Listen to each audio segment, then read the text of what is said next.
on Wednesday, Thursday with Sister Yvette, and she was talking on fasting. And I will be putting. Excuse me.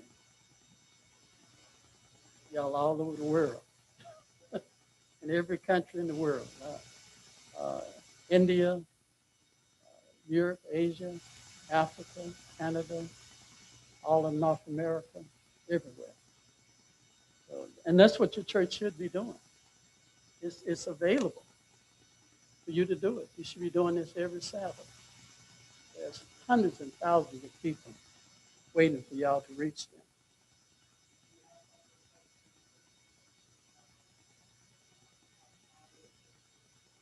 Oh, yeah. Yes. All through Florida. From Miami all the way to Tallahassee. Yes. That's no problem at all.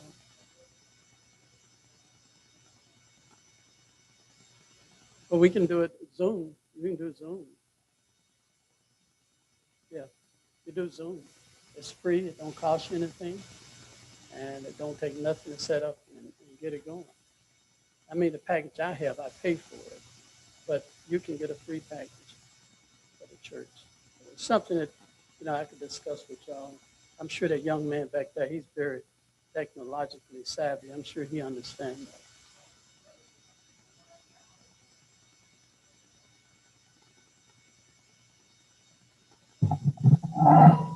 Well, I can help you out with some of the connections, different countries.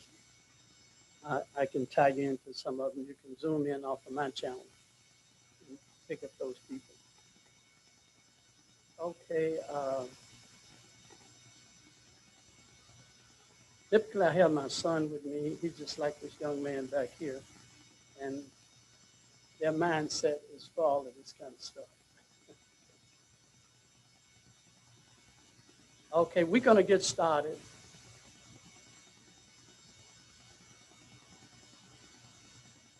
And let's have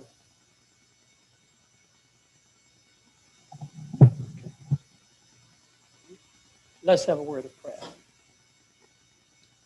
Dear merciful Father, which art in heaven, dear Lord, thank you so much, Lord, for your kindness cannot be exceeded. And Lord, your mercy will never be measured. And Lord, we are recipients of your grace. Special call and endowment, Lord, that we can boast that we are the sons and daughters of God. Unworthy, but made worthy by your grace and your precious blood. In Christ's name, amen.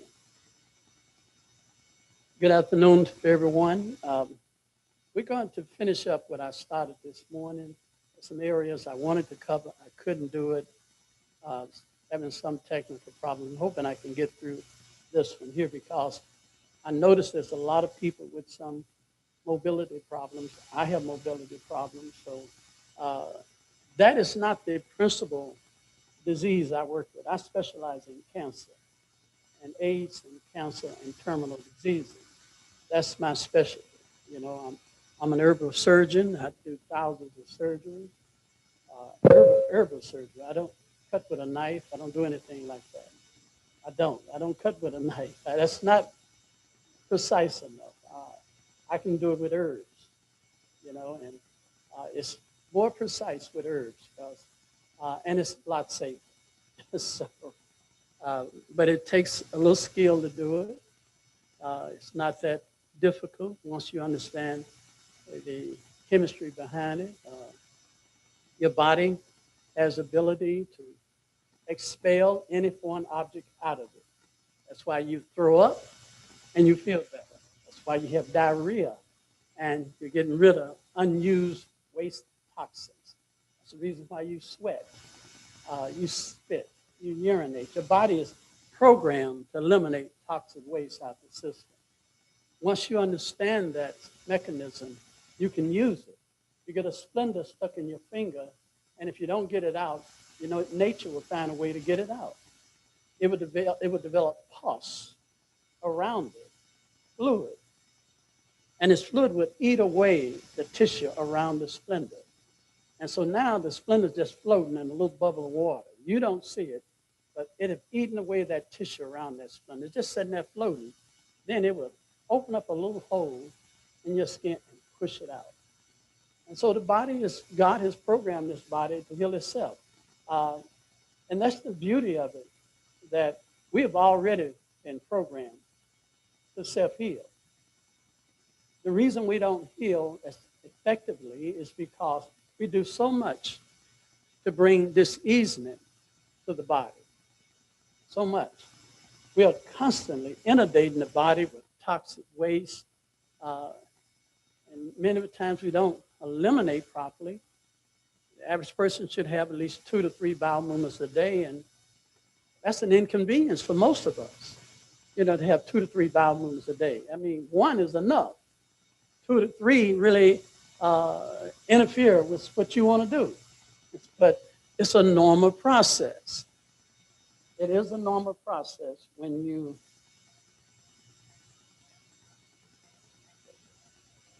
Is this already turned on? Okay, he's going to turn it on. So it's a normal process to have 2 to 3 bowel movements a day. It is normal. We know that from babies.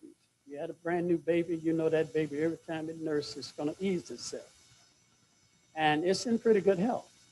It is only when we learn to disregard the call of nature that we formulate a habit of constipation. That means we refuse the call of nature. And eventually your body will stop making that call. And you've got some major problems. So some of these things we're going to be talking about, they are not new. They just simply has been forgotten. That's all it is, been forgotten. You take the banana tree that grows freely out here, you can take the banana flower and make insulin from it. Beautiful insulin. I do it all the time. I just take it and I extract the natural elements out of the banana flower, make a nice tea out of it, and give it to a person for insulin. And these things God has put right here for us. It's a nice little herb called wormwood, sweet wormwood, Chinese sweet wormwood. It grows all through this area, all through the Caribbean, the tropics, Africa, Asia. It is the #1 herb that wipe out the coronavirus. It is amazing what it would do. There are African nations right now that are not having the problems we're having right now, because they have learned how to deal with malaria, dengue fever. They have learned how to use the simple herbs to deal with those problems. But we, in this technologically savvy nation, disregard these primitive process. Okay. Are we ready to get started with the, okay.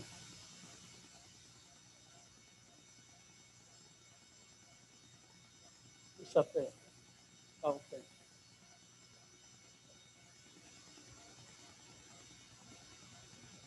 Okay. Sweet wormwood. I I have it, but it's in another PowerPoint presentation. Pardon? You can just Google in sweet wormwood. You sure can. Um, I'm a type of person that I like a challenge. When AIDS came out many years ago, I got excited. My heart was palpitating. I got so excited. I said, thank God, a new disease. A new disease. I'm tired of diabetes and arthritis and high blood pressure. And it excited me so much because I'm staying up all night, I'm studying, I'm researching, and I'm reviewing things. And I just loved it because it really helped me a lot. And it helped me to pray and talk to God more. And then when the Ebola came out, that excited me. And I loved working with that. So this disease, corona, is one that definitely excites me. It is to me now, it's my estimate that corona is the easiest disease in the world to cure. Diabetes used to be. Now, diabetes is, I don't even consider that a disease anymore. But corona, I'm talking about type 2 diabetes.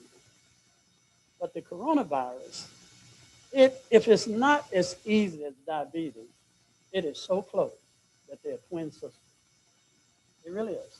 All you need is a strong immune system. That's all you need. That means you have to quit doing things that challenge your immune system. That means eating denatured, devitamized, demineralized food. That means getting proper rest. That means eating complex carbohydrate food. That means eating plenty of raw vegetables, steamed vegetables, whole grain, whole cereals, plenty of fruit, getting systematic exercise, keeping your body rehydrated, and giving all your stress to the only stress carrier, and that's Christ.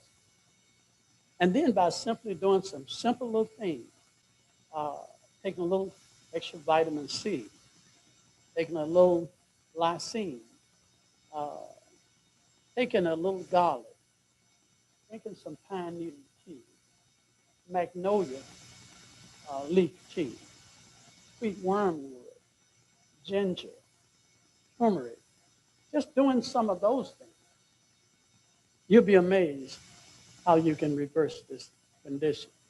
It's not difficult. What's difficult is you are so frightened that you have gotten an incurable disease and you resort to the medical system to ventilate you, and that is a recipe for death. All right? That's what it is.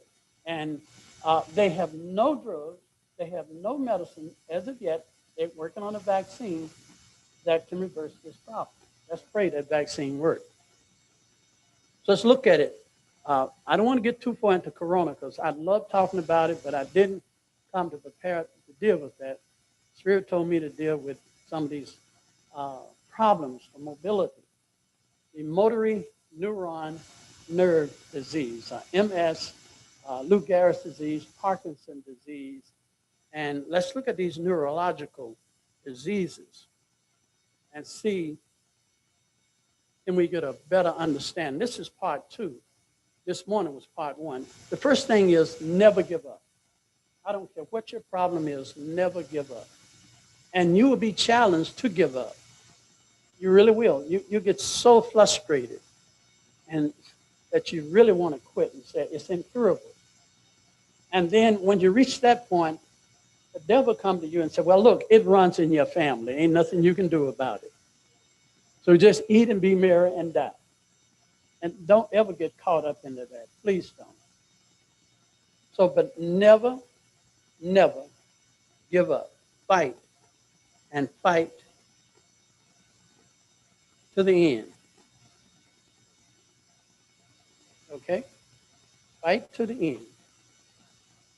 And here you see on the screen, you see a man taking an overheated bath.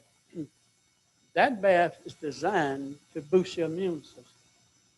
And your body has what we call white blood cells.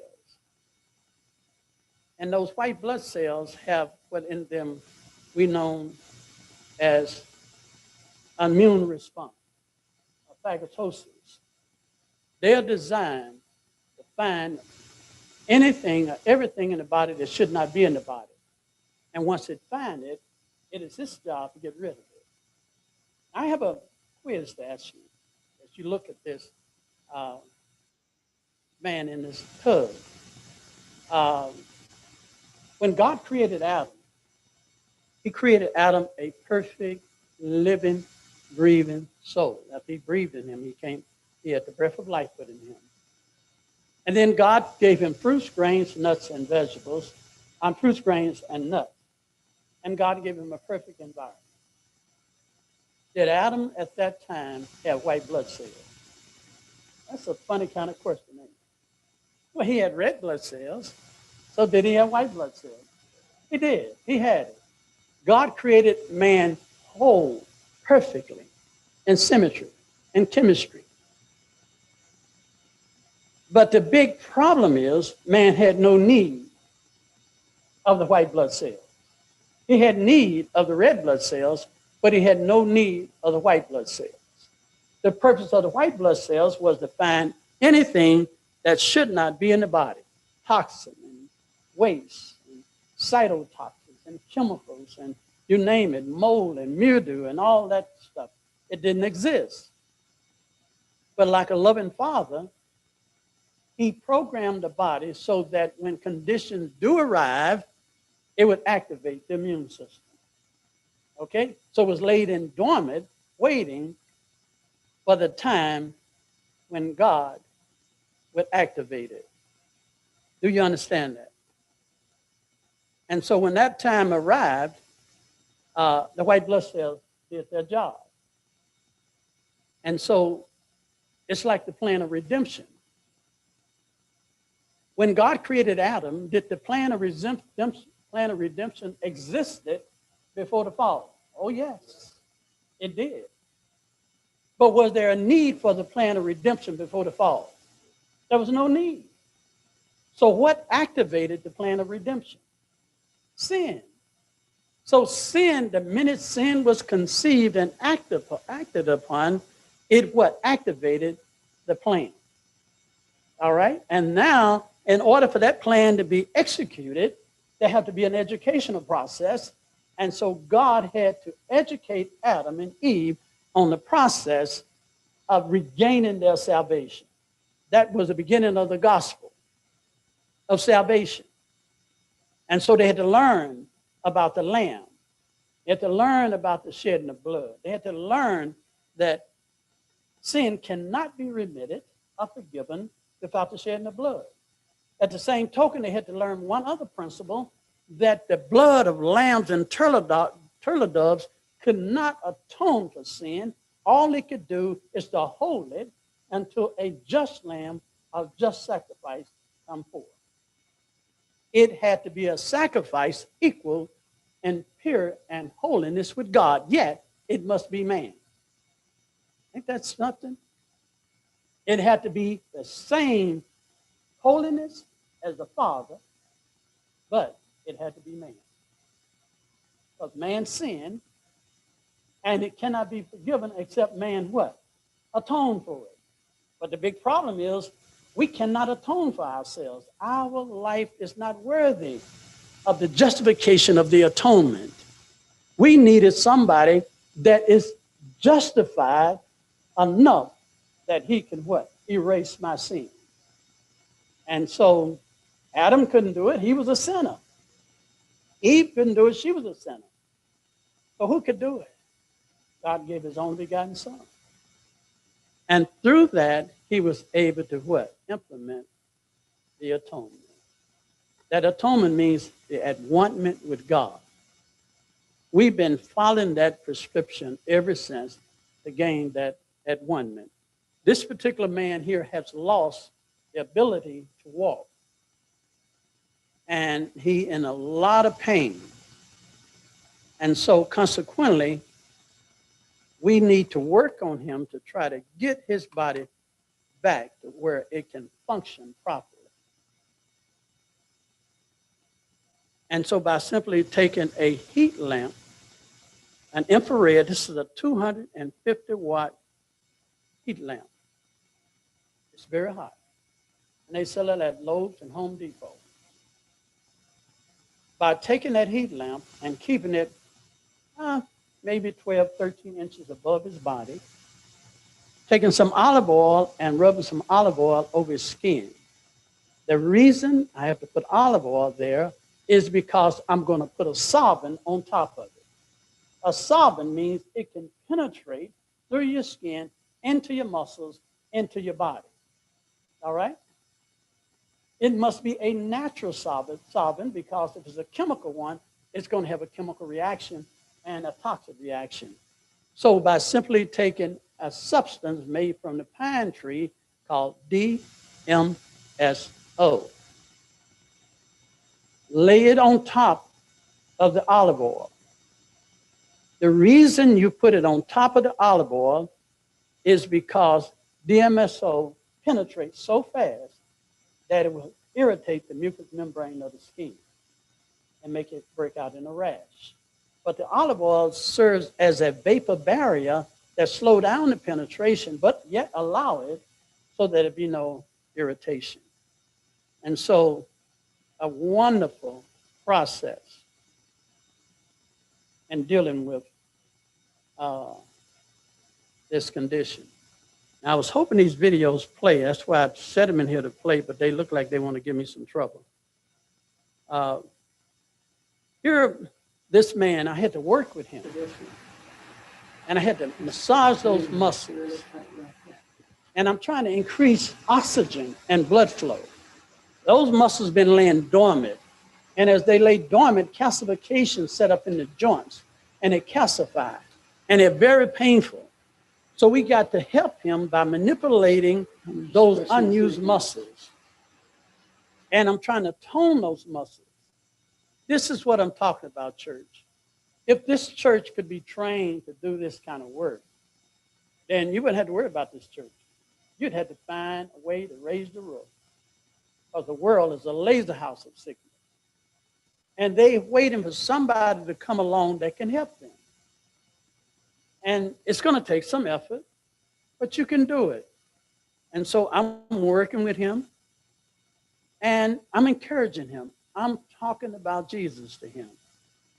And he would love for me to miraculously heal him, no doubt. But God has chosen not to use miraculous healing so much in these last days because of fanaticism. I mean, they got all kind of holy cloth, holy oil, and holy breath. And it's an easy way to deceive the people. But medical missionary work takes a lot of effort, a lot of time, and I'm going to tell you something. It's going to take a lot of faith. And so you just lay that person on the back and you rock them, making them use those abdominal muscles, make them push you back. And you do this every day, systematically.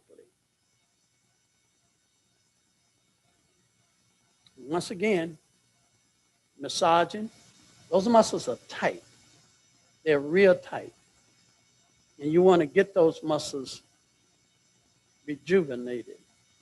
Let's see, can we get this one to play? Now we're rocking. Okay? And he's pushing, he's stretching those hamstrings. And you learning at the same time. It's helping you. Because, you know, it's just like when you teach a baby how to walk. And I teach a lot of people how to walk. I really do. You know, people say, how do you teach people to walk and you don't even know how to walk? But I teach a lot of people how to walk. Because, see, by me being what they call handicapped, I have a better perception of walking. You take it for granted and you don't think about it, but I really do. And so I study a baby. How do you teach a baby how to walk? You don't just stand them up and say, come here, little darling, come here. You don't do that. They start scooting and they start crawling, right? That should tell you something. You teach a person how to scoot and crawl first. Are y'all with me? That's how a baby learned it. And then he gained confidence. If you stand him up and he have never walked, he's going to be scared, he's going to fall and hurt himself. But the minute he starts scooting and crawling, the more he do that, he said, I can do this thing. Then you graduate him up to his feet and begin to teach him how to walk. I can teach the average person, I don't care, quadriplegic, a paralyzed person, if I can get some muscle action and some nerve transition in those muscles, I'll teach them how to walk. Because I look for the little small things. I don't look for somebody to hop up and start running and walking. I look for just a little flicking of the toe, a little movement of the leg, a tightening of the muscle. And I say, hey, we got it. Let's continue to work at it. Let's stretch it. Let's pull it. Let's massage it. And you'll be amazed how you can actually change the course. And you can help that person be able to walk. And so you get in the flow with them and you incorporate yourself with their liability. You try to understand what they're going through and you relate with them. Now, and this one here,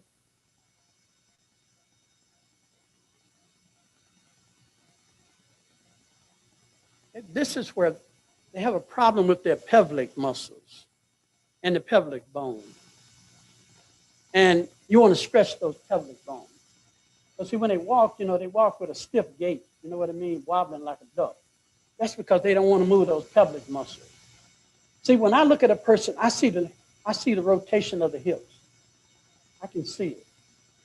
But if they walk stiff and don't want to move those pelvic muscles because of inflammation and pain, and so I stretch those muscles and I loosen up those hamstrings, and to the point that I feel now that person ready to graduate and proceed on to another particular technique. Now look what that led us to.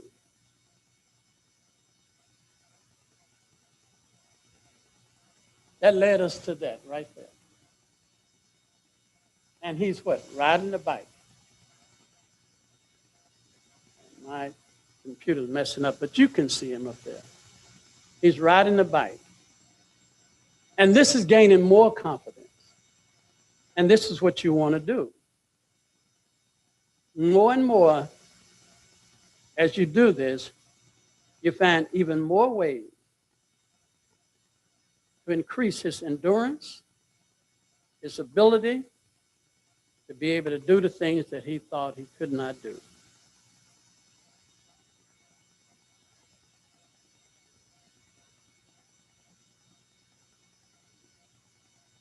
Motor nerve disease are a group of conditions that cause the nerves in the spine and brain to lose function over time.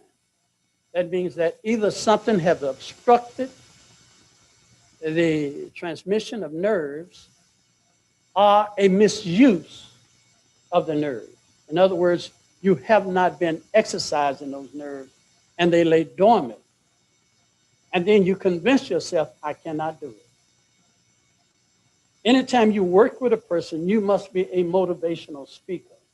The first thing you must do, convince them that they can and will and shall get well. You have to do that. Every minister must be a motivational speaker. And the first person I had to convince is myself. I had to convince myself that this can happen.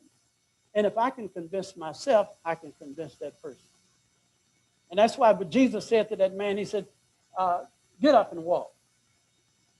He was fully persuaded that that man could do it, and there was no evidence he could do it. But he acted in such confidence that it radiated to the man that the man felt the urge to do it. And he acted on the faith of Jesus. He didn't have no faith, but he acted on Jesus' faith. That's why they said, Lord, help my unbelief. You don't have to believe in Jesus to receive the blessings of Jesus. All of us enjoy the sunshine and the rain and good air to breathe. Heathens and non-heathens, we all receive the blessing.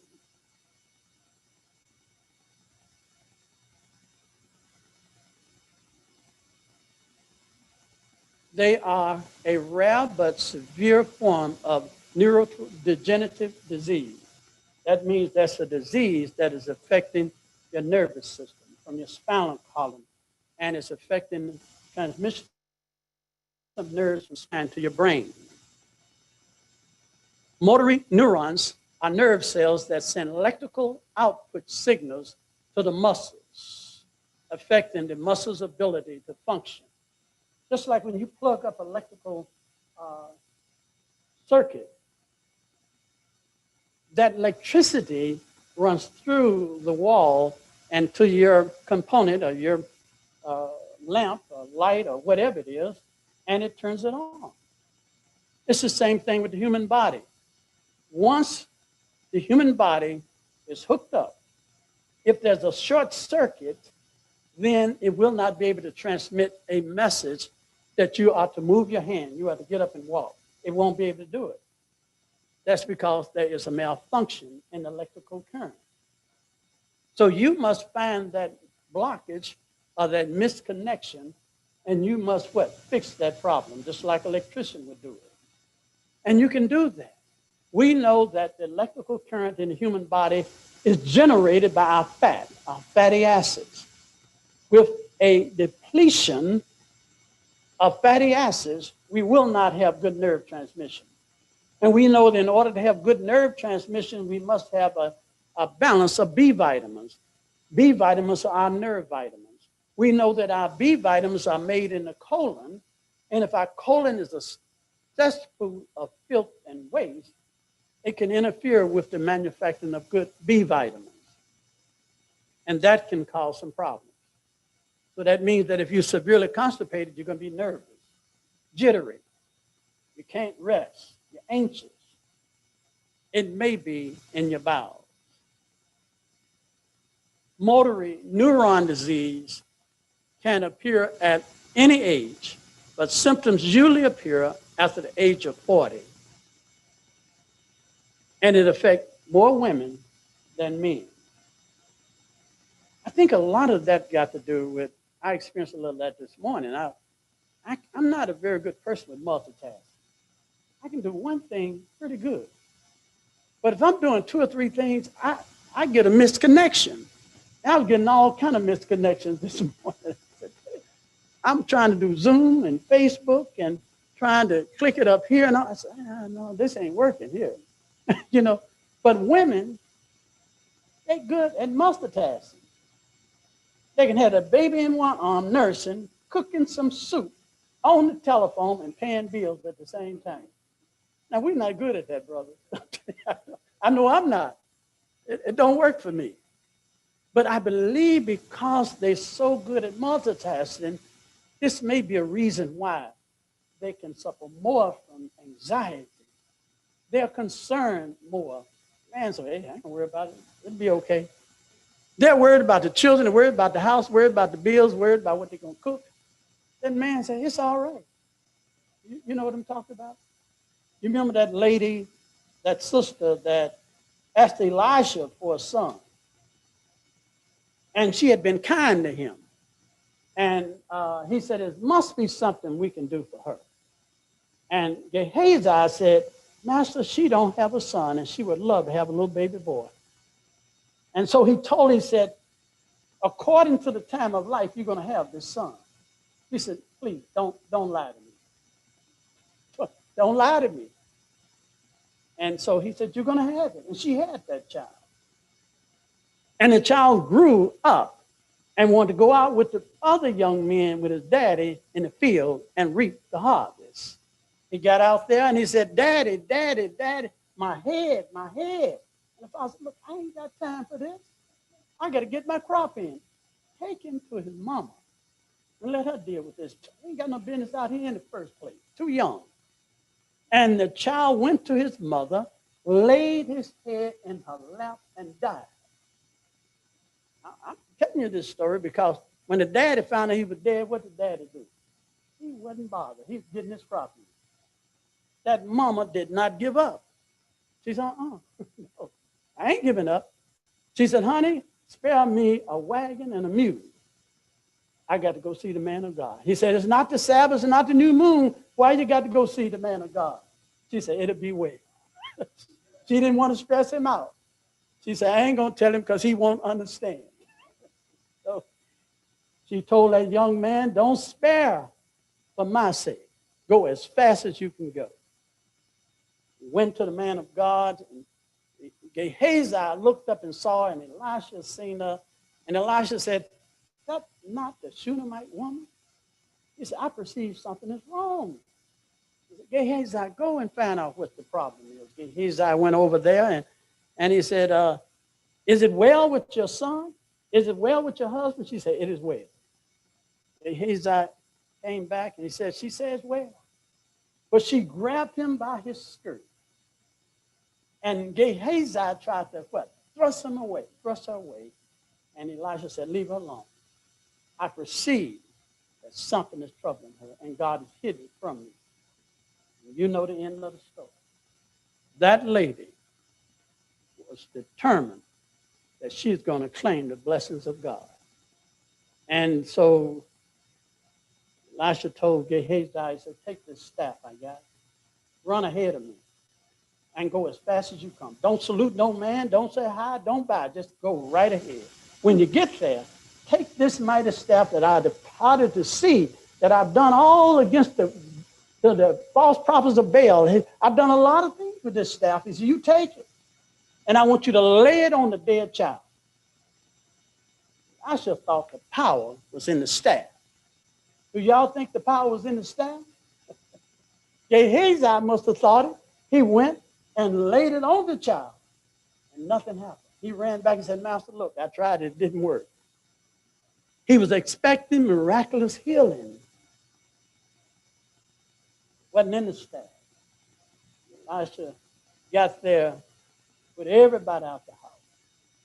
The principal here doubted. Get out. He said, I got to talk to God. He said, God, look now, I got a problem here. Out of all the miracles I've done, all the miracles that I read by Moses and Aaron and Joshua and everybody, I have never found nowhere in your word where somebody have restored the life of a child or a man that's been dead so long, so breathless.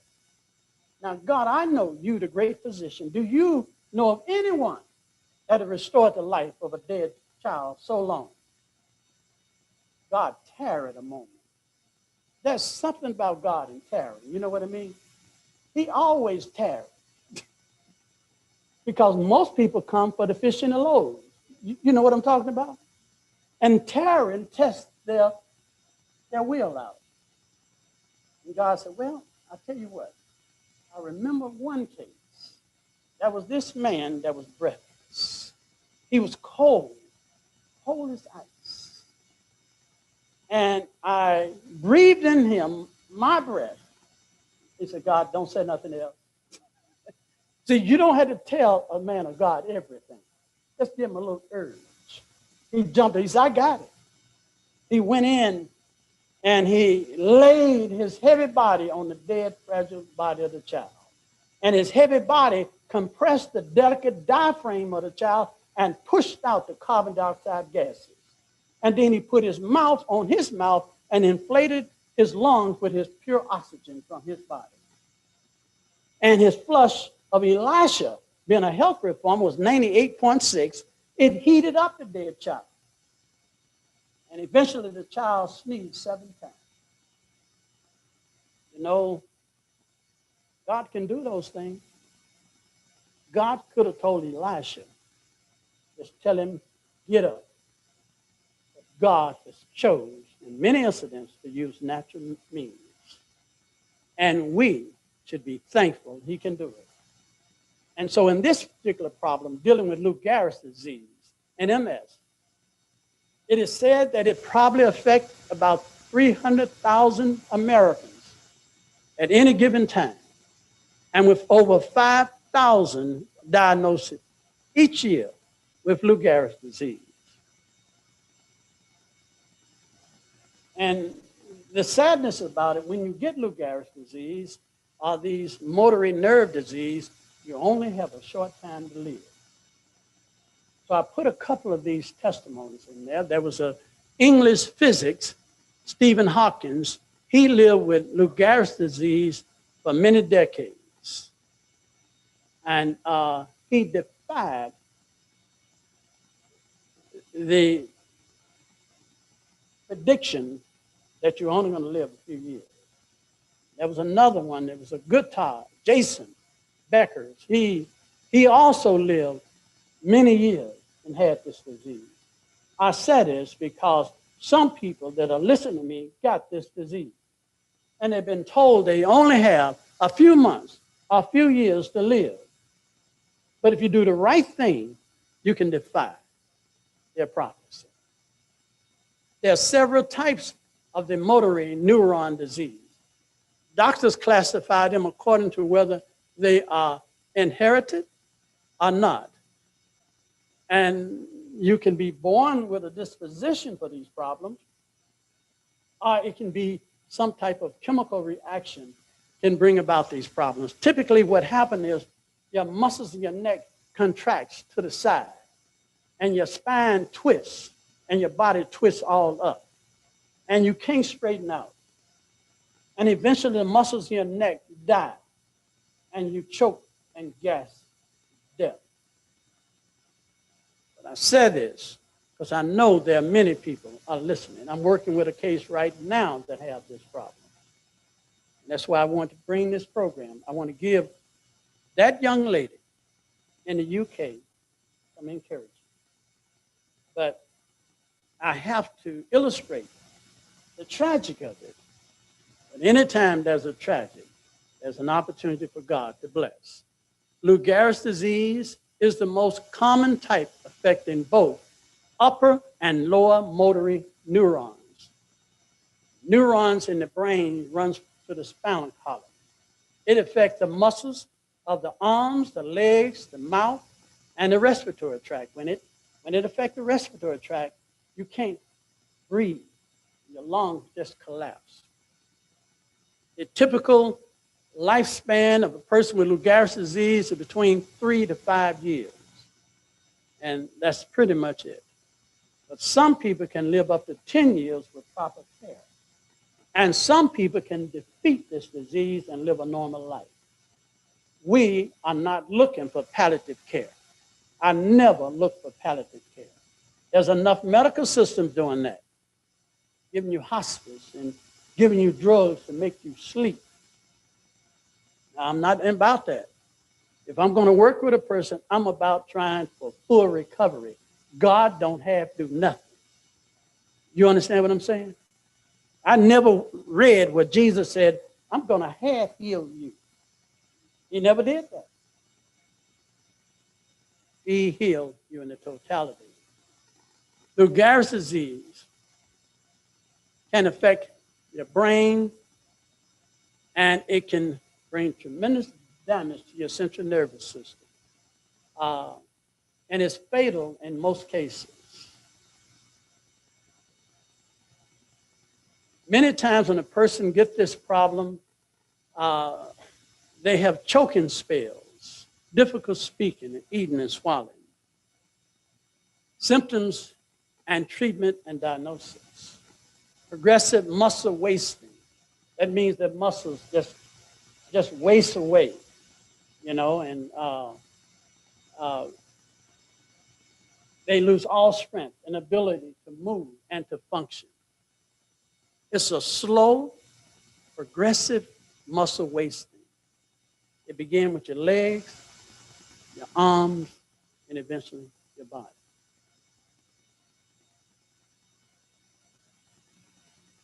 And so we're going to look at what can we do to help this problem. Can we help a person that is having some of these symptoms such as severe fatigue? They're very exhausted all the time. Every exertion is nothing but an experience of more fatigue. And so we got to build their body up. You know, I remember that we had at our sanitarium, we had a midwifery clinic. And I was a physician on call so that when the mothers have a baby, that sometimes they get so exhausted they can't push anymore. And so, and then when they finally get the baby out, she's totally wiped out. So we had to come up with a vegetarian IV to strengthen them. We knew the exhaustion of pulling and sweating and the trauma of pain exhausted her body to the point that her potassium sodium level was depleted. And when the potassium sodium level is depleted, the electrolytes drop to a severe low. And we knew then that we got to get those electrolytes up fast. And by taking a little honey and a little vinegar and a little cayenne pepper and a little ginger, we would and mix that together and let them take that as a tablespoon at a time. But all they had strength to do, it would boost those electrolytes back up. Now you can put a pinch of salt in there. That makes it even better because the loss of sodium. That boosts that energy back up so that she can recover. and then you put on a wholesome diet. So that's when they have severe fatigue. Then we put them on a potassium broth. We take potatoes with the peelings. We take carrots. We take celery. And we cook those down with onions and garlic and make a soup out of it. It's a potassium broth. And we let them eat that to get their potassium level back up with a little salt in it.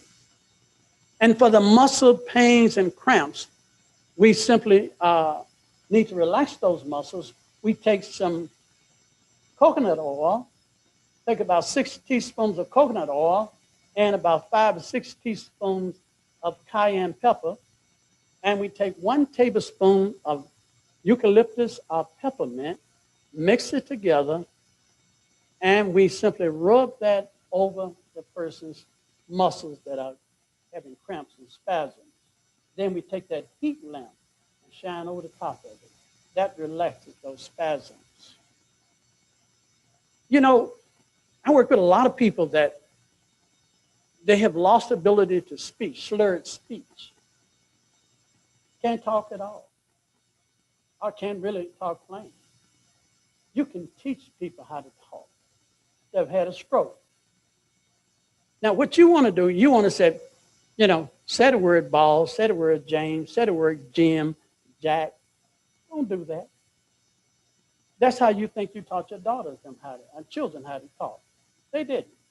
They said, look at me now. Look at me. Say, ball. Ball. Say, jump. Jump. And you say, oh, they'll learn how to read by listening to what I'm saying. They're not. They're looking at your tongue. They're looking at your mouth, how you formulate the words. You talk with your tongue. You formulate those words with your tongue. You can talk perfectly. If they cut your tongue off, you can't talk. All right? So you got to formulate those words with your tongue. So you say, ball. Say, jump. Okay? You make the words with your tongue.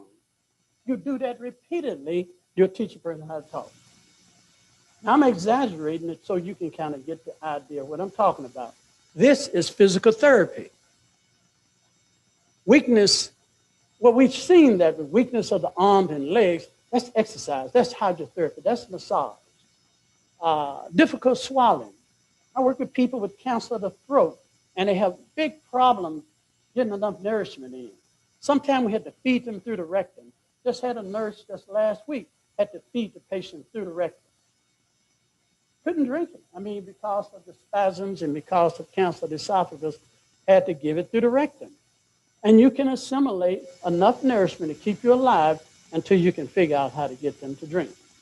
So by knowing what to put in the rectum, barley malt, molasses, water, carrot juice, and green juice, you can give that in the rectum to keep a person to get enough nourishment. Also, you can relax those stomach muscles by putting on a cold compress or heating compress, and that's where you simply rub the neck with a liniment, cayenne liniment. Then you take a cotton cloth and you wrap it, you dip it in ice water, and you wrap that around the neck. Y'all follow me now. I know this is a crash course. You wrap it around the neck. Then you get a dry cloth and wrap it over the cold cotton cloth. Then you take a piece of wool and wrap it over the dry cloth. Then you take a piece of dry cloth and wrap it over that. Then you wrap a piece of plastic over the whole thing. And the neck wrap is that big. You start off with ice cold pack. That is going to turn into a heating pad.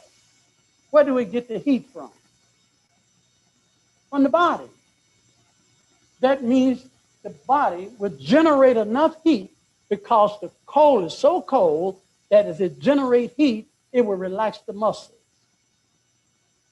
Now, you generate heat from calories, you know, from what you eat.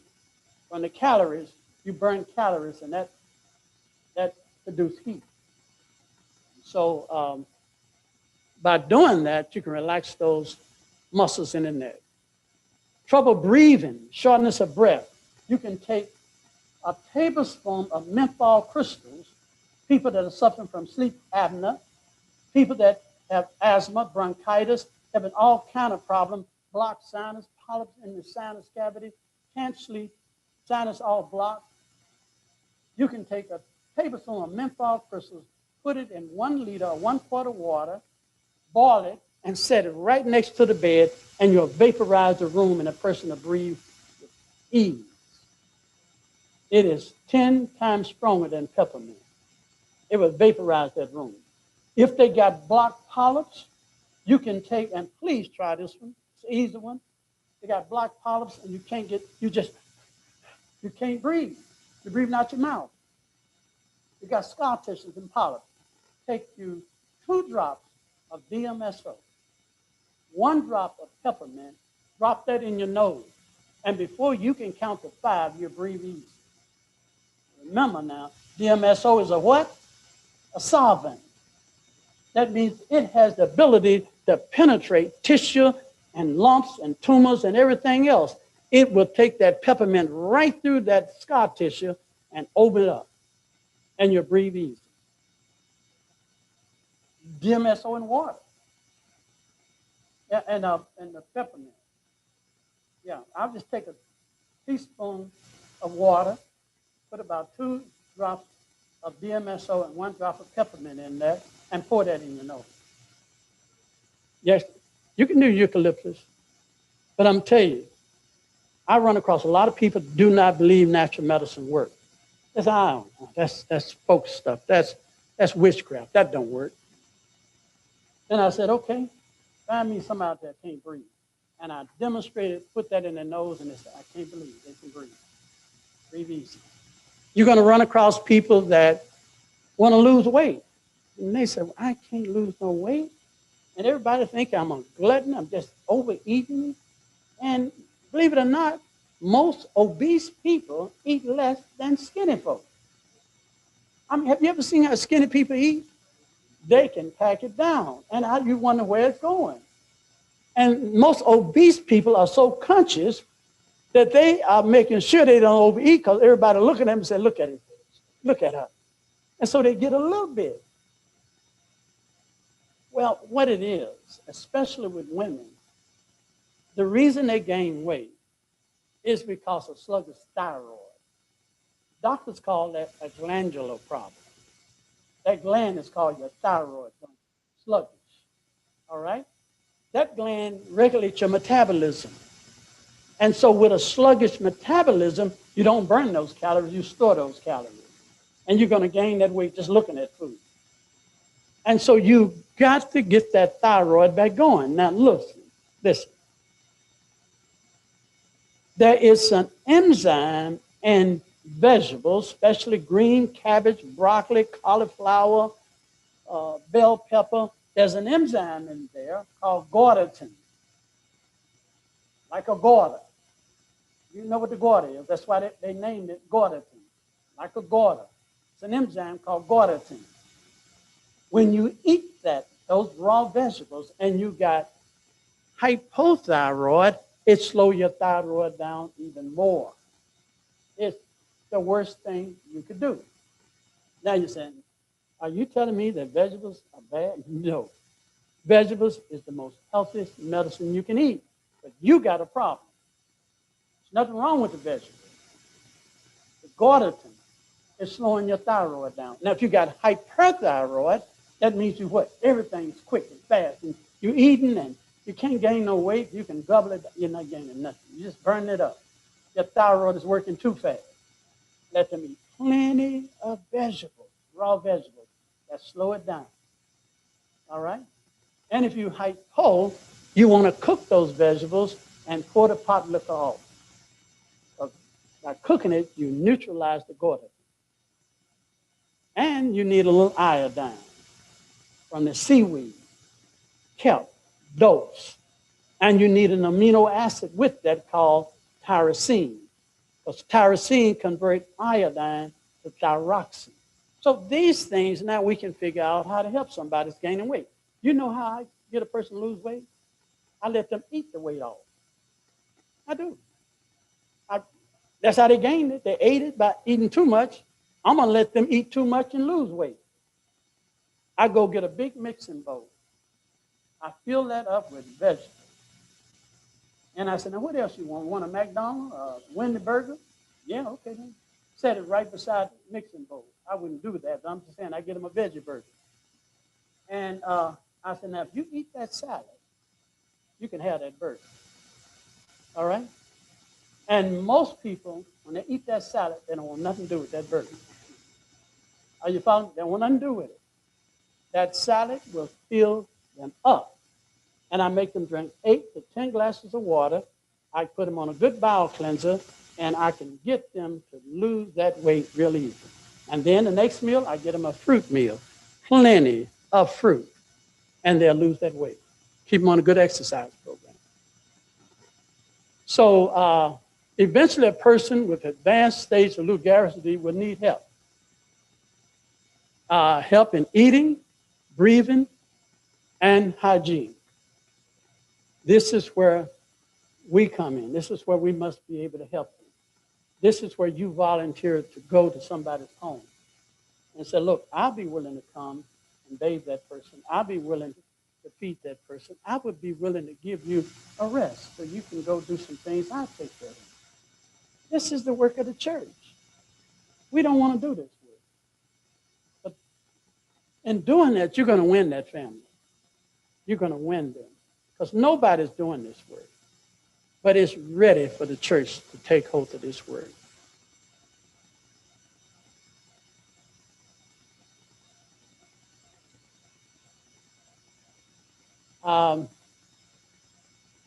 Experts believe that about 10% of motor neuron disease are inherited. They believe that it was passed on through your family. And that's why that many times God said he would visit the iniquity upon the third and fourth generation. It may skip 2 generations then pop and hit somebody because we inherit our ancestors' defects and good qualities. You have 23 chromosomes from your daddy. You have 23 chromosomes from your mama. It's 50-50. So if your daddy has some bad chromosomes and your mama has some good chromosomes, somewhere down the family tree, you can inherit some bad chromosomes that program you to have a problem that your family has been running in your family. So this is why that we don't panic from disease that are inherited. We know that the human body is renewed every day. If you understand the science of the human body, and most physicians understand this. And I look around this church, there's no one in this church that's older than 7 years old. No one. There's not a person in this church older than 7 years old. 7. There's not a person in this church older than 7. And if you don't believe me, go to what you believe called Google. You believe Google, okay. Google it in and find out if the human body lived older than 7 years. The body is ever renewing itself. Do y'all understand that? Every 45 days, you get a brand new set of lungs. Every 30 days, you get a brand new heart. Every 120 days, you get a brand new blood supply. Every 7 days, you get a brand new pancreas. Every 7 years, you get a brand new body. This is the marvel that baffles the wisdom of this world, how that God could create the human body to live forever. He did not create this body to die. He created it to live forever. And God is fulfilling his will. We are living forever. It is only our disobedience that have shortened our longevity. We are being renewed. Cut your hair, grow back. Knock your fingernail off and grow back. Cut yourself, it mends itself. Every day, we're inundated with cancer and many other diseases, and our body find a way to keep us alive. Tell me that we ain't fearfully and wonderfully made. God is the architect. He could do it in such a marvelous way that as one cell dies, another cell takes its place. and such an arrangement that your heart never misses a beat. That God can do these things. If he can make a man out of clay, he can show renew him every 7 years. Don't doubt God. Don't doubt him. So let's look at treatment of the neuron, motor neuron disease. We're going to look at the treatments of it. The main thing is physical therapy. You've got to do physical therapy, whether it's exercise or whatever it is. You can do bedside exercise. If a person can't walk, you set them in the bed and you walk them. You know, they sit, they just sitting there marching with their hand. Put some weights in their hand, and they just sitting there. And they said, we're going to go for a 5-mile walk today. And they didn't even leave the bed. They just lifting their legs. They got weights on their feet, and they got weights on their wrists, and they just walking and walking and walking and walking. You do that for a couple of weeks, take those weights off, and them feet will jump up by themselves. All right? You take it off of them arms, and all of a sudden, the arm feel light. That's how you do it. You tone those muscles. Physical therapy. Teach them to stand up, sit down, stand up, sit down, stand up, sit down. Do it back and forth. Tone those bodies. If those belly muscles are weak, have them do belly exercises. Toning those muscles up. That's how you do it. Be patient and let it happen. Typically, it's going to take between 60 to 90 days for a measured amount of recovery. Try to eat as much as possible organically grown, poison-free, unprocessed raw food, raw fruits and raw vegetables, plenty of root vegetables, seeds and nuts, and plenty of whole raw oats and grains. This will give your body the nutrients. Our body functions on the nutrients we get from food. You know, I tell my students, they say they want to be a medical missionary physician. I train medical missionary physicians. I don't train medical missionaries. I train physicians. And I tell them that if you want to know how to treat a patient, take a plant that is withering, yellow, the leaves look sick and decaying, and I said, fix that plant. They have good, rich, green leaves, strong stalk, and you'll learn how to treat a patient. All right? And so they have to go and make sure that they get the right humus, make sure that they get the right nutrients, and make sure that they keep that soil loose so that the roots can get oxygen, hydrate those plants, make sure you get plenty of sunshine. And I said, now, look at it. It's coming alive. It didn't happen overnight, but the leaves are turning green. The stalk is standing up, and it's following the sun now as it gives it more vitamin D.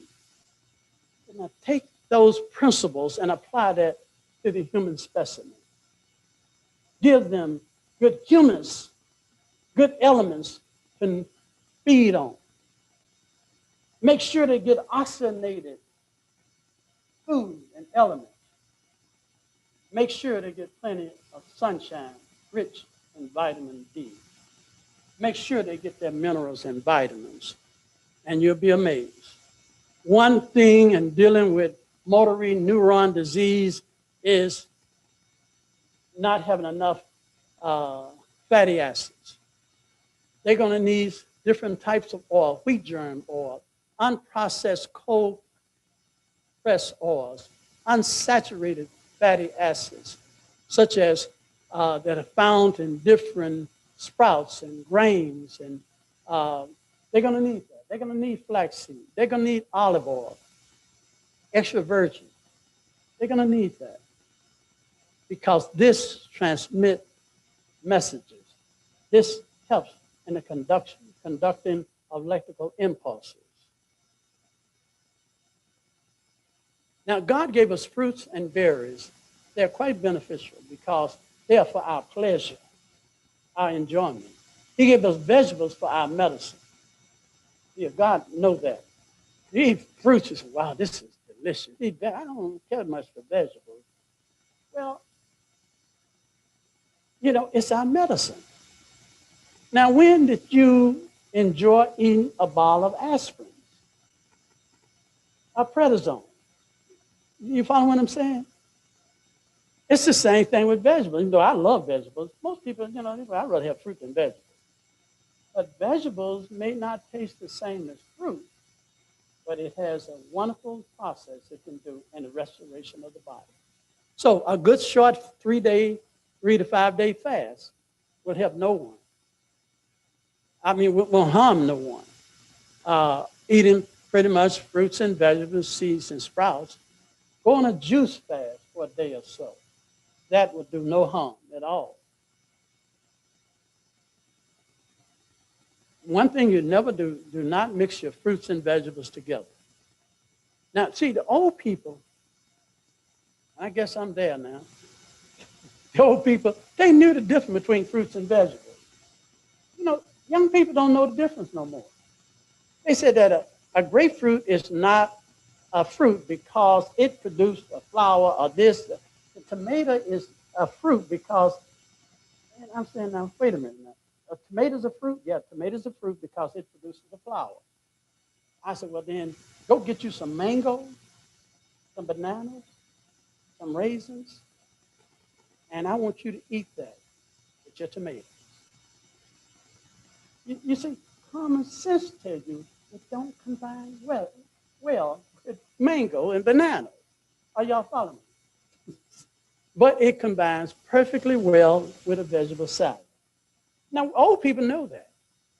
But see, what had happened is these young folks, they done went to Mr. Google, and Google telling them, no, we got to figure it out. Your mom and dad, they had no education. They didn't know what they were talking about. I know God required that which is past. We must avoid refined processed food, spicy food, alcohol. Now, anytime you eat a lot of sugar and fat, you're still drinking alcohol.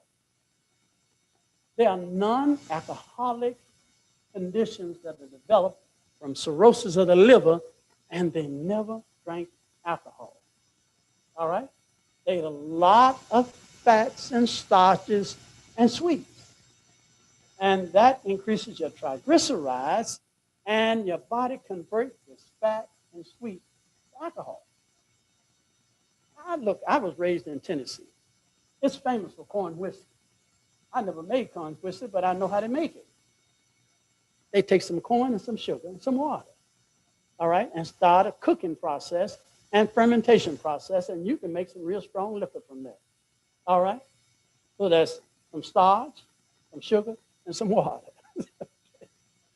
Now, if they can make alcohol like that, white lightning, what if you ate a lot of that? Your body is a steel, it will make it too. That's not to say corn and starches and sugar is bad. No, it's simply saying it must be eaten in a balance. Don't overindulge these things. So be aware of spices. There's a difference from a spice and an herb. God never planted a spice in his garden. He didn't give Adam spices. Spices is an amalgamation and planted a wild weed the devil has sown. You remember in the book of Isaiah, the 5th chapter? God said, I planted a vineyard and I put a fence around it and I put a watchtower in it so that I could watch. And I picked the choicest of vines and I watched that it should bring forth good fruit, and it brought forth a wild fruit. He said, now, what have happened to my vineyard? He said, what shall I do with it? He tore down the fence, and the thorns and bushes grew up in it. Well, the devil sowed tares in God's vineyard. That's happening to our church. We got tares in our church. Y'all understand what I'm talking about? They're tares. And so you wake up one day, I don't know where that came from. It just sprung out of nowhere. You know, you take a little boy to the mall, and he's sitting there. Oh boy. He said, where did you learn that from? You didn't learn that at home? Let me tell you something. It's part of his DNA. He was born in sin and shaped in iniquity. You didn't have to teach him. It's part of who he is. He's a good, sweet bungle of sin, just waiting for an opportunity to exercise it. The devil sowed that. And so the only way you can get that care out of him, he has to die. Now, don't kill him. Teach him how to be born again. Okay. Please do that. You won't never beat it out of him anyway. I had a friend of mine said, boy, I'm going to beat that out of you. I said, you can beat him to death. When he resurrects, he's still going to have it in him. So make sure you have a sound fundamental nutritional program with B vitamins and vitamin C and vitamin D and vitamin E and vitamin F and calcium. You need that if you're dealing with a motor neuron disease because they're deficient in that. And once again, some of your cold-pressed oils, they're black walnut oils, and your coconut milk and coconut oils are really good. Lecithin is a wonderful B vitamin. All of those can really help somebody with these problems. Bowel cleansing. Many times when people have a motor neuron disease, their bowels are sluggish. They may have one bowel movement once a week, or every 3 days, or sometimes once every 2 weeks. And that's because they have lost the ability to produce peristaltics. So you're going to have to give them a bowel cleanser by taking 1 tablespoon of psyllium husk powder, mixing that in about 6 to 8 ounces of water or juice. Let them drink that about twice a day. Then take about 3 Senna capsules every other day. Now I'm going to bag up, because y'all know about Senna capsules. You say, oh, no, no, no, no. I ain't taking no Senna because I know what that's going to do. That's going to gripe me. It will. But if you do it the way I tell you, it won't gripe you. Now, you take Senna every day, it's going to give you diarrhea, and it's going to gripe you. Don't do it like that. Take Senna every other day. All right? 3 capsules, skip a day, and then take it. And it won't gripe you. Along with psyllium, you're going to produce such a large bowel movement that you're going to be afraid to flush it. You're going to say it's going to stop at the commode. You're going to wonder where in the world did all that come from. It's been bagging up throughout your whole lifetime. So put them on a good bowel cleanser. I tell people all the time, I said that you take your car out there, take a rag and chunk it up in your exhaust pipe. Pack it in there good. Crank your car up. It'll crank up and fit, pop, kick, and jump, and cut off. Take you a few blocks and cut off. Crank it back up a few blocks, cut off again. If you take the rag out the exhaust pipe, you can get where you need to go without cutting it off. So you understand the proverb. Get the rag out of the exhaust pipe. You'll be amazed how easy you can get where you need to go. It is just a fundamental principle. Let me go back to this one here.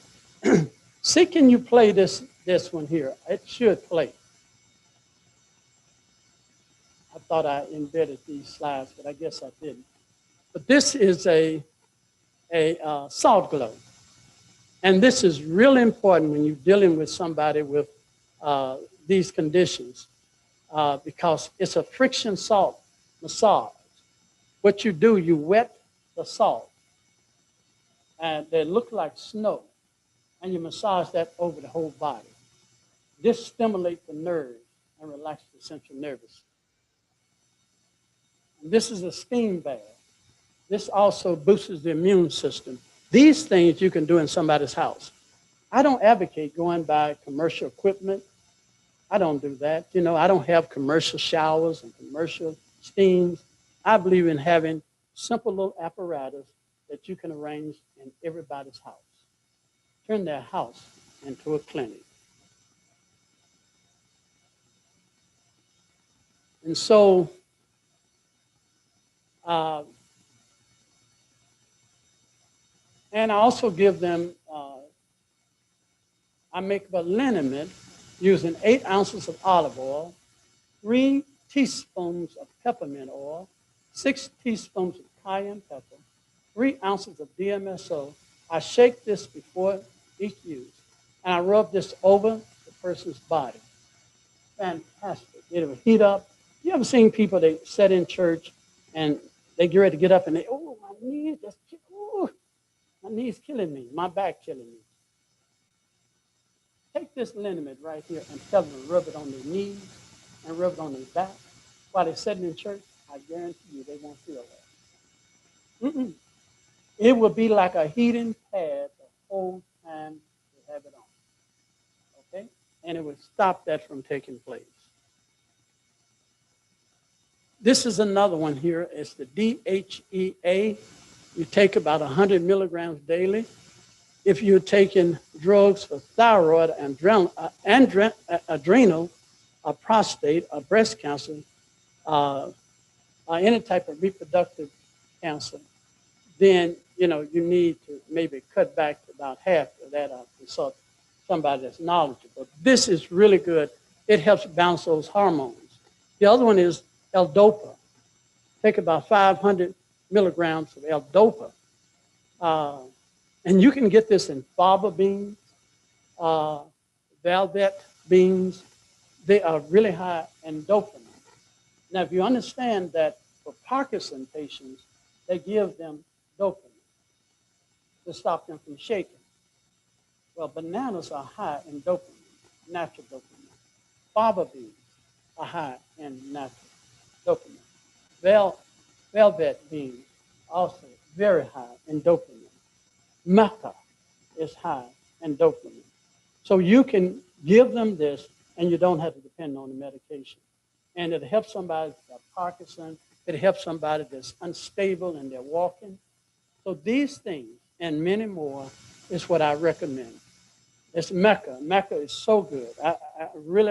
I've fallen in love with this supplement because it really is a fantastic in giving strength and just making a person feel stronger and better. It helps your thyroid at the same time.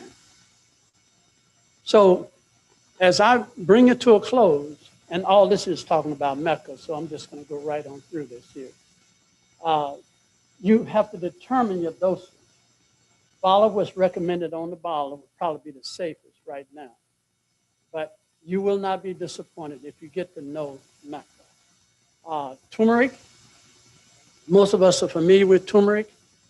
It is really good. It's good for Alzheimer's. It's also good for your immune system. And it's good for Lou Gehrig's disease. And this is, once again, this is turmeric. And it is one of the best herbs for neurodegenerative diseases because it really helps your immune system and reduce inflammation. And you can take it in many ways. You can take it in teas or capsules, whichever way you can get it down. The curcumin is another one. It's a twin sister to turmeric, and it's really good. If you have severe pain, I had a man, he had just Friday, on my way here, he was having severe stomach spasms because he got stomach cancer. And his sister called me and asked me if there's something he can take because the pain is so severe. I said, go get some curcumin. Get extra strong curcumin for pain. It's got 120 tablets in there. Blend it up to a powder. Take 2 ounces of kava herb, mix it in there. Give that person a tablespoon of that whenever they need. He called me back Friday. He said, Brother Wilson, I finally got some ease. It stopped my stomach spasms and pain. So it's fantastic. So, but basically, that's what I want to share with you.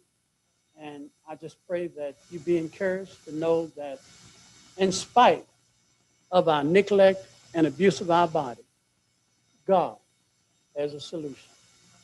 And God is still working with people today to reverse some of these problems. If you got a problem sleeping and you want to rest, take some valerian, chamomile, cinnamon, avocado, passion flower, and blue vervain. That will calm you down and relax you. Take a hot steam bath before you go to bed and drink a hot cup of K-Rob. That extra potassium will relax you and you can get a good night's rest, okay? It can be dry. Mm-hmm. Sure can. Okay, I'll open up for a few questions before I stop. this is pretty much where I wanted to bring us to. Rest of these L-leucine, these are amino acids which are really good. It just helps you rebuild your central nervous system. So I'm going to open up some questions if you have any before I stop.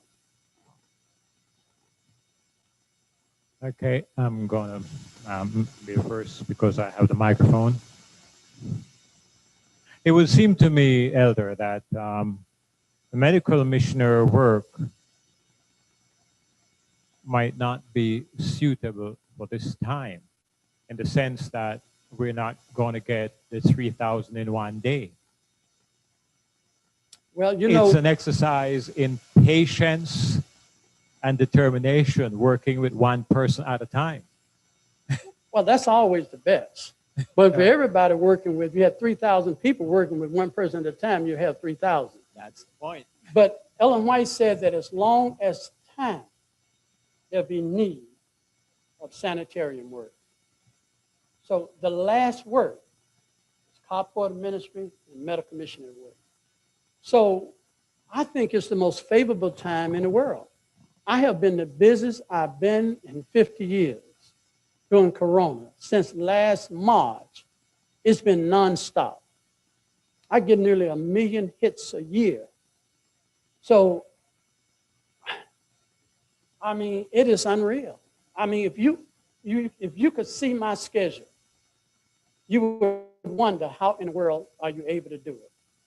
I'm leaving, getting ready to go soon to Botswana, Africa.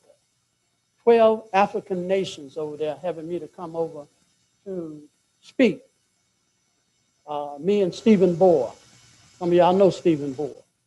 We're going to be putting on a crusade over there, a gospel health crusade. Not only that, India, Honduras, all over the world, there's a great cry for medical mission, especially now in the age of Corona. They're desperate. Many of these poor countries will not be able to get the vaccine because they had to pay for it. In America, your government is paying for it. But many other countries, I'm telling you, the Caribbean islands and Africa, they're not going to get it unless the government pays for them. And they don't have the infrastructure to do that. So we got to come up with other ways to help those people. Any other questions?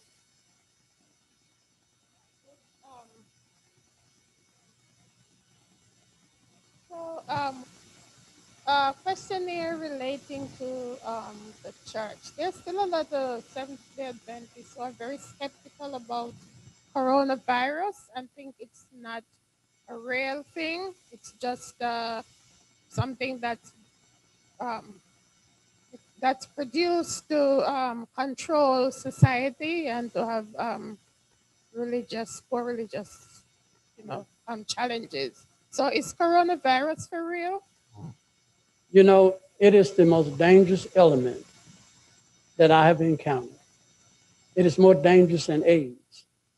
And I don't know, I agree with you. A lot of our brothers and sisters, they believe that what our president is just a little flu. He had done more to deceive people. Subliminally or not, he's been a mouthpiece to deceive people. Corona is killing a lot of folks and sickening a lot of people. And so it is real. It don't come real until they come to your home. When you see a loved one gasping for breath, it's real. It is the masterpiece of the devil, Corona is.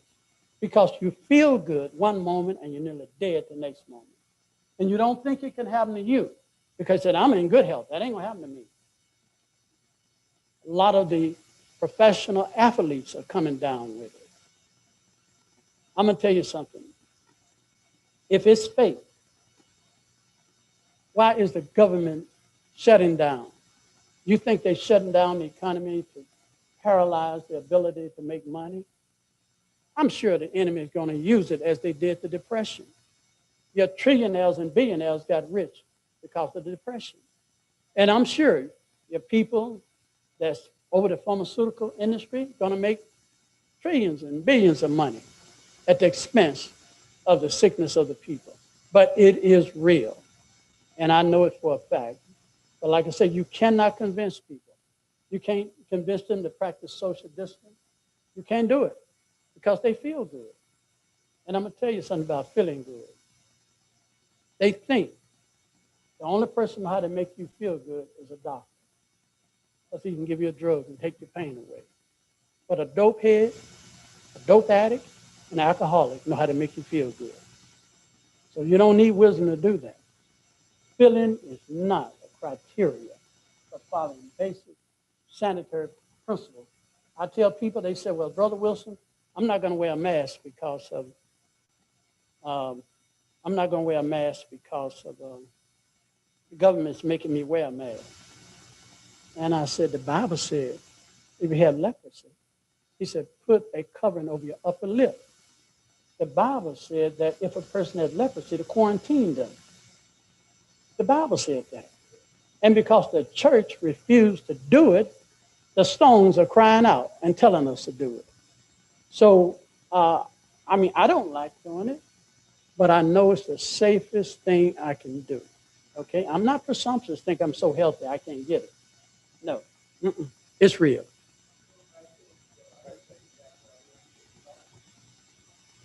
Now, I didn't go that far now. I didn't go that far. Okay. I'm already ahead of that ball game. I can't even devour to you, because if I did, I don't know how much time I would have. I think the government would find a way to silence me.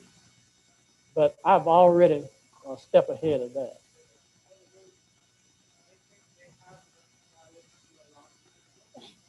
Well, right now they think I'm crazy, so it's all right. But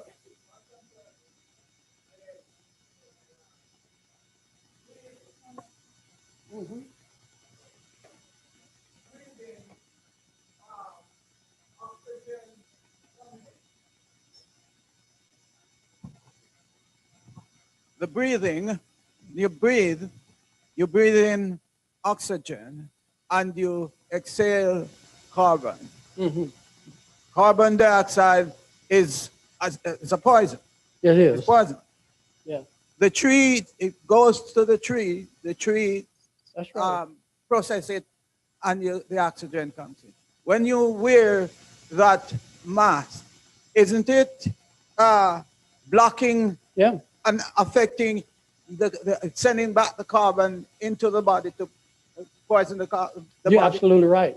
So why is it that it is being recommended that you wear a mask, because it's going to prevent you from catching that that COVID? That makes perfect sense. But I got one challenge. If you had a choice to breathe a little carbon dioxide gas that you have all the time anyway, versus breathing a coronavirus, which one would you choose? Which one would have the quickest effect on your general health? I agree. What you said is the truth. But when it comes down to the fact, we don't know who have it. We don't. 1 out of every 4 people have the virus. So we don't know. So that means that, I'll tell you what I did. When I was working in New York, helping the people up there, the average person throw out, and I've forgotten it, how much carbon dioxide gases every day. I added up what the average amount of carbon dioxide gases a person throw out. And then I added up how many millions of people in New York, 8 million people throwing out that much carbon dioxide gases. The air was saturated with it. Okay? There ain't no trees in New York. It's asphalt, buildings. So you ain't burning up that carbon. That carbon oxide gases has that coronavirus floating around in the atmosphere. So I say, I definitely agree with you. I don't like wearing it. I know it's not the healthiest, but I can tell you what, corona is a lot more deadly than that.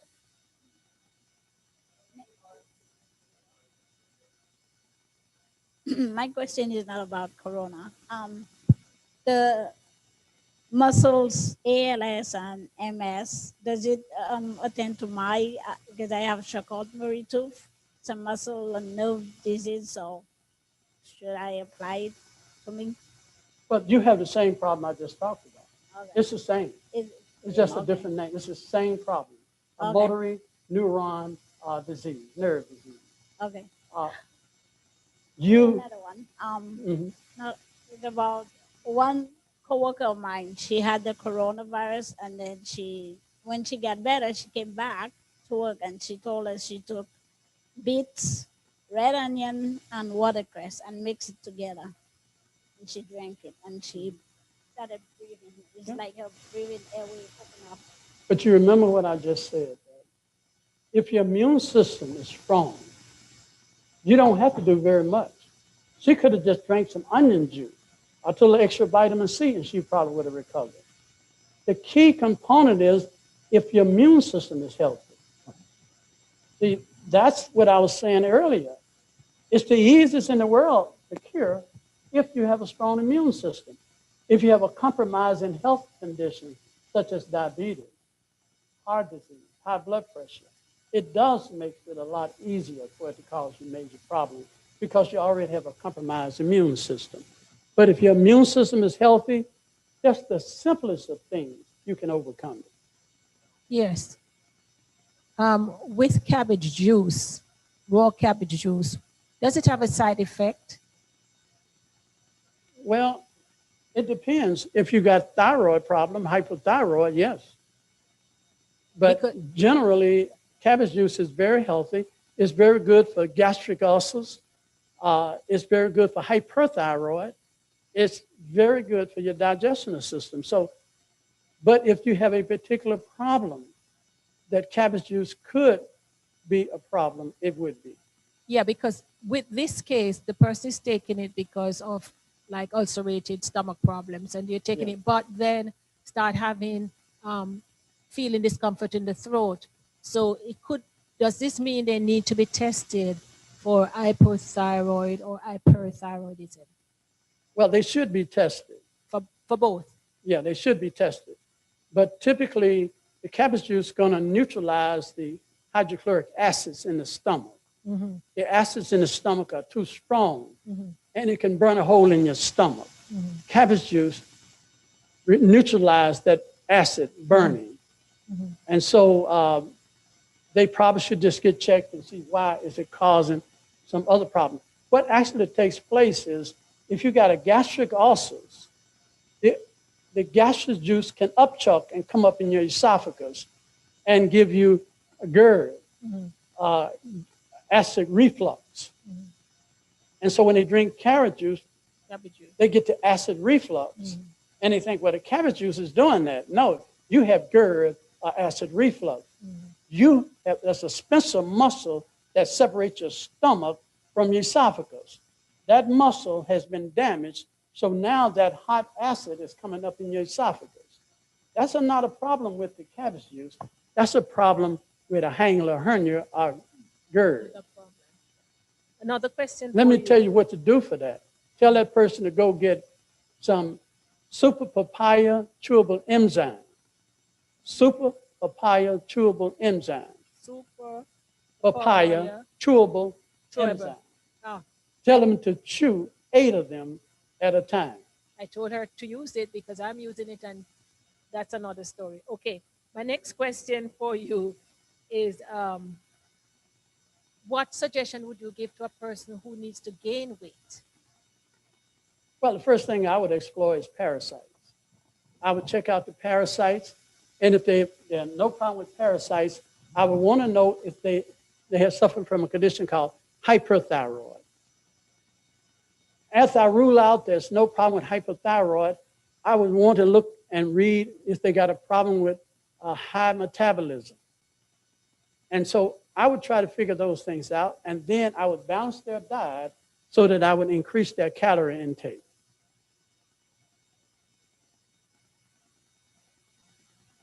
Well, if that person got ulcerative colitis, then that's a problem with the bacterial flora. That person needs to get on a program with high probiotics. And the best probiotics they need is the 400 billion probiotic. It's the highest you can get. You can only take it for 5 days. Yeah, it's 400 billion probiotic. It's the only one on the market. They need to get on that. They need to get rid of all dairy products, and they need to get rid of all milk, become lactose free. Get rid of everything that has milk or dairy in it.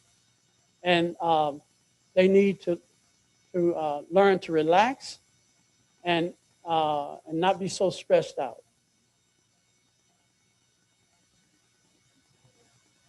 Okay. Can a person's immune system be compromised and they're not aware? Because I've seen or I've heard on the news and other sources about young people who are healthy with no pre-existing conditions and they have died from the COVID. Yeah. Young people are probably some of the most unhealthy people in the world because they don't eat right. They don't take care of themselves right. They're on the computer all night. They're not drinking water. They're drinking soda pops. They are just not very healthy. And now, at first, they were saying that it didn't affect a lot of young people. But more and more, it's now they're saying that corona is having a big effect on young people. So, yes, you can get it. Children can get it. The key component is be healthy. Eat a balanced diet. Eat a diet high in complex carbohydrates. And keep yourself well hydrated. Get proper rest. Take a little extra vitamin C. Yes, we don't know. You know, if you have persistent problem with catching a cold, seasonal cold, then you probably got a weak immune system. If you don't have a problem with seasonal cold, then you probably got a strong immune system. Take a little echinacea and a warm bath systematically.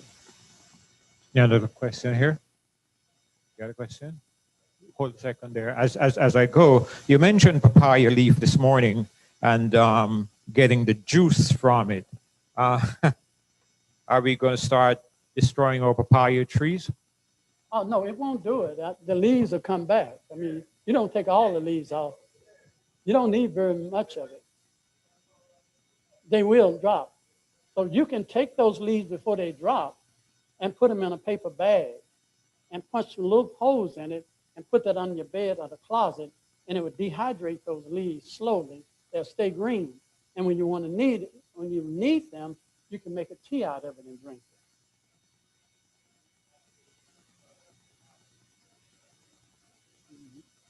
Just dehydrate those leaves. Let them dehydrate slow, and then they'll maintain their nutrients. Juice out of vegetables. You put them in the juice extractor. Yeah. But it's making a tea out of the leaves. Yeah, okay. Good. Well, you know, we use that all the time for dengue fever and malaria. It's well known throughout the Caribbean, Africa, that they use papaya leaf juice. Even the World Health Association recognized it is real effective against malaria and dengue fever. So when a person has COVID, they're typically going to run a high fever. And so that will cause, COVID is a parasite, and malaria is a parasite. Dengue fever is a parasite. So that's why that papaya works so good in neutralizing that. I noticed that there are people who have been using the mask full cover, and you know, they are doing well. But as for myself, whenever I put the mask on and cover my nose, I'm having a very hard time. You know, and I see that people, some of them even show that you can even run with the mask on, you know, so forth. But I can't stand having, you know, to breathe that carbon dioxide. And so what I do, I just put it under my nose, you know, so forth, you know. And, but another problem that, you know, that I have been, since the coronavirus started, I already take 2 trips to Haiti. I'm from Haiti. Mhm. And believe me, when I go, I just do not sit down. I move around. And I ask my countrymen, how many people do you know who have died of coronavirus? And the answer has always been the same, none. And nobody knows of anybody who has it. Very good. And I'm still questioning how come. And I'm going to answer that question for you because I'm very much aware of that. And that's why a lot of the African countries are not having a big problem with it. A lot of countries that suffer from dengue fever and malaria, they don't have a lot of problem, but they do have problem with malaria and dengue fever. And it's simply because they know what to do for those fevers. And so the same thing that they can treat dengue and malaria also to stop the COVID. And so that's where the big difference is. So it's not just Haiti. Other countries, tropical countries, are having less problems with it. And it's simply because they have learned how to deal with malaria and dengue fever. And that stops it before it can, get ingrained in their system. So that happens. But, even here, look at, you got all these millions of people in America. How many people in your little circle here has coronavirus? How many people died from coronavirus? There is a lot of people dying. But because there's so many people in America, it don't touch us as much. Haiti, in the circle you probably checking, you don't have as many people as we have in America. But there is a lot, over 200,000 people in America. So there are millions of people around the world. So that's where the difference is. And I experienced that myself, that these countries have less problems, and it's because they have learned how to deal with those problems. Well, I'm just going to say the preacher last week had an answer for that. He said the Lord looked in Haiti and see the condition.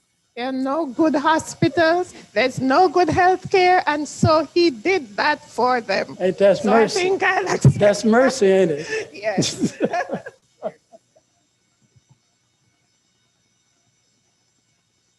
While I'm coming up to Mark, there's a knowledge that you can absorb easily, like applying liniments to your body, right? You can absorb it through your foot bottom thing.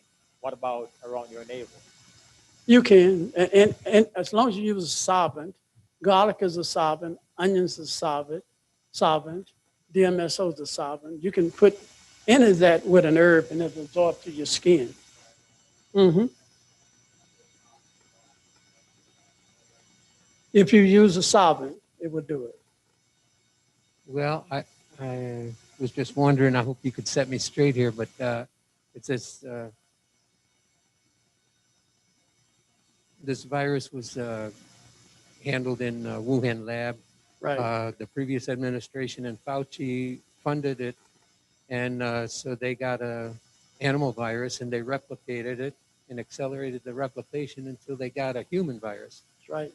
And so that's what has been released into the world. Amen. I'm not going to set you straight. You set me straight. Okay. It is man-made. Oh. It's too engineered. And this is why that if you notice that they tell old people, they used to tell old people, get your flu shot. And so as if the flu didn't mess with young folks. They could engineer disease so that it will attack certain age groups of people. So the coronavirus is engineered from the common cold, from HIV virus. And by engineering that with the coronavirus, they created a monster. And so I don't dispute you. I know it was engineered.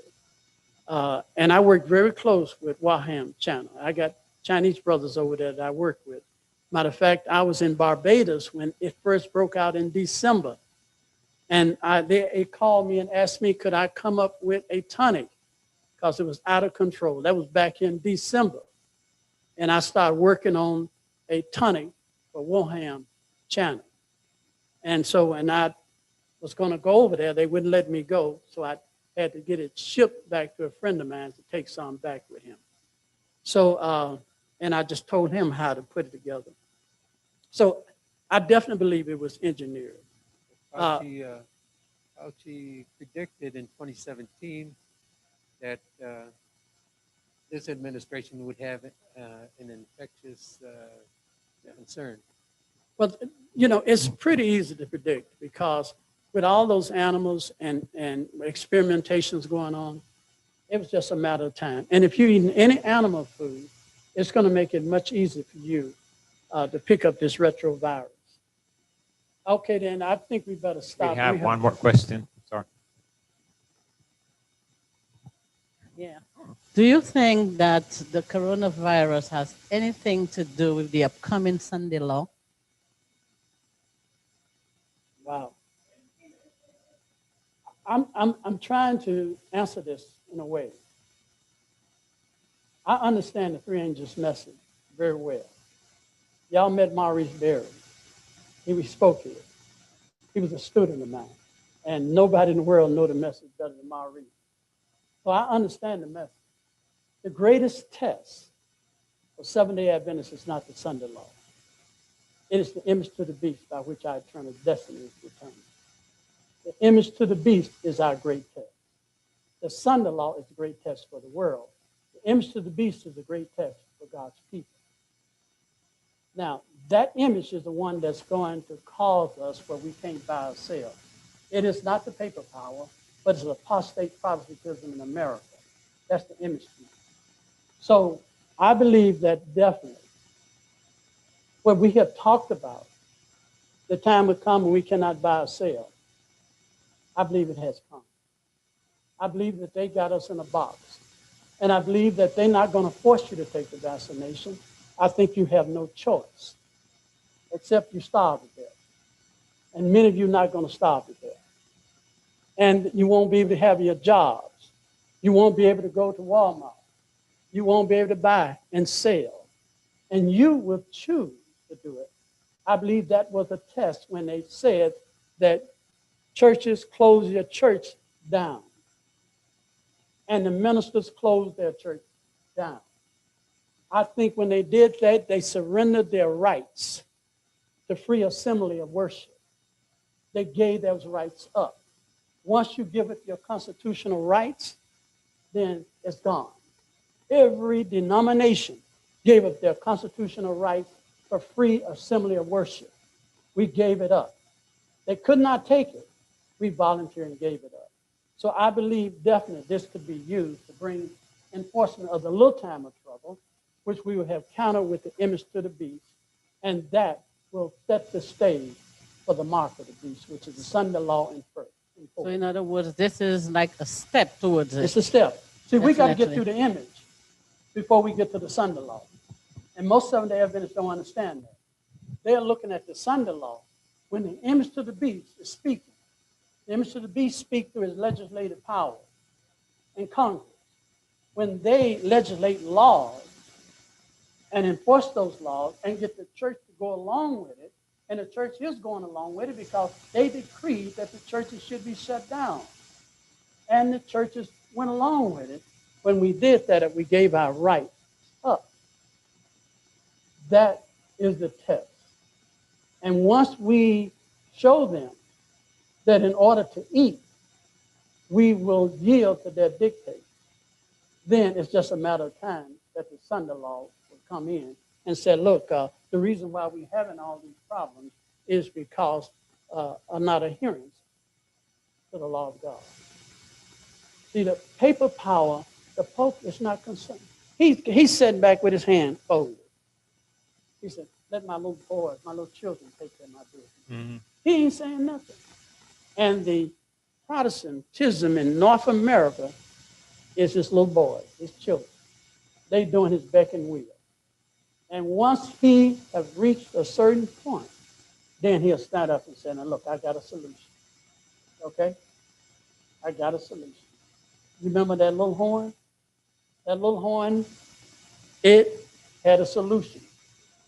In a chaotic time, Speaking great things. it had a solution. It had no army.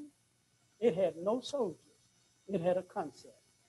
And it was able to convince all the other 10 nations to what? Follow him. And through that, they was able to subdue those 3 rebellious nations. And I believe in these last days, that little horn is going to raise up and say, I got a solution for Corona and for the world's chaotic condition. And I believe the world will listen. The Supreme Court has already got a stacked deck against you anyway. You do know that. So it's just a matter of time. Permit me one more question, Elder Wilson. Why did you turn down the CDC's request to help with the coronavirus? Say that again now. Why did you turn down the CDC's request to help with the coronavirus situation? Why did I turn it down? Yeah. I didn't. What happened? They never asked. Oh. I offered to New York. I offered to help New York. I presented to them that they should do what they did in Wuhan, China. They should take helicopters and crop dusters, and they should spray the atmosphere with a non-toxic substance to kill the virus in the air. They think you're crazy. That's what they did in Wuhan, China. They had trucks, and they fumigated the air, and they did it in people's homes, and they stopped it. But here in America, because we're so proud, we refused to bow to any other nation. We didn't want to do that. And consequently, we sacrificed all those people. All we need to do is just spray this area. Just take a crop duster, go down, like the spraying for mosquitoes, clean up the air, and tell people to practice social distance. If you did it for 2 months, we'd get rid of this virus. But they're not going to do it because America said, hey, I got This my is right. too easy a solution. But they're planning to do that for global warming, to deflect the sun's rays. Well, Korea, China has proven it works. And some African nations have proven that you can stop corona. So we need to learn. Sometimes we need to follow instead of trying to lead.